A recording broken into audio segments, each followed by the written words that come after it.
Dentro del ambiente, por decir, educativo, ¿qué fenómenos importantes están aconteciendo en mi tema?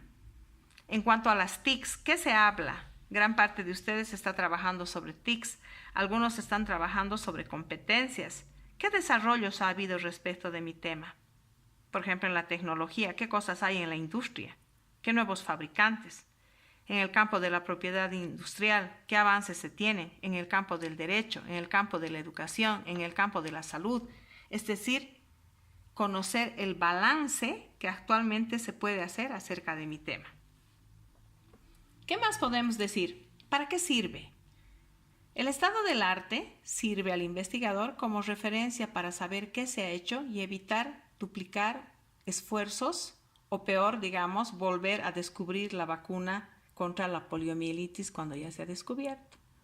O volver a plantear, por ejemplo, la educación a distancia y ver que de repente no he leído los nuevos retos que hay con este paradigma. O de repente volver a plantear nuevas reformas en el campo del derecho, por ejemplo, que ya han sido consideradas quizás desechadas o abolidas, si vale el término.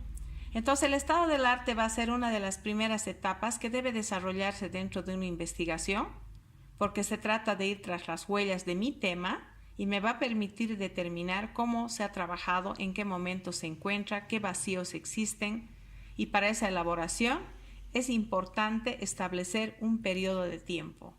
De acuerdo a mis objetivos de investigación, yo tengo que ir viendo y los autores recomiendan dos fases. Una primera fase heurística, en la cual se procede a la búsqueda y a la recopilación de fuentes de información de muchas características, sobre todo en nuestro ámbito y en este periodo histórico, artículos que se encuentran en la Internet, porque las publicaciones de documentos como las tesis, por ejemplo, físicas, o los libros cada vez son más escasos porque precisamente el conocimiento ya está pasando del periodo físico al periodo digital. Entonces, gran parte de la información de primera mano se encuentra en la red.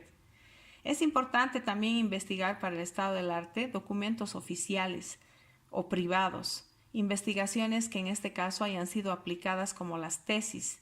Nos pueden servir también audiovisuales, grabaciones, multimedios, trípticos, afiches, en caso comunicados, periódicos, van a ser parte del estado del arte. Luego de esa fase heurística, viene la fase de la hermenéutica, y de ahí la razón de haber hablado tanto de la hermenéutica. Porque luego de la fase heurística de ir buscar, acopiar todo lo que podía estar relacionado con nuestro tema, entramos a la fase hermenéutica. En esta fase, lo más importante es analizar, interpretar, clasificar.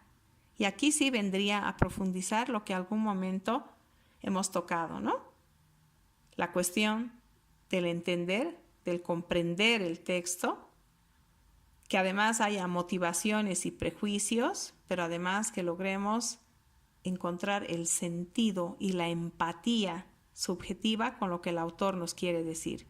A partir de ello se seleccionarán los puntos fundamentales y se indican el o los instrumentos que han diseñado el investigador para ver cómo ha recabado esa información bibliográfica, si en fichas, en matrices. Para realizar el estado del arte, el investigador debe realizar ese proceso de búsqueda que lo puede ir organizando, ¿no es cierto?, a partir de ver, por ejemplo, qué enfoques teóricos se han utilizado, desde qué autores. Este es un ejemplo desde mi ámbito, desde la psicología, donde, por ejemplo, acá hay un trabajo que se ha realizado desde el enfoque cognitivo-conductual, otro desde el integrativo, otro de las terapias de grupo, otro de la parte construccionista, otra parte desde la teoría sistémica.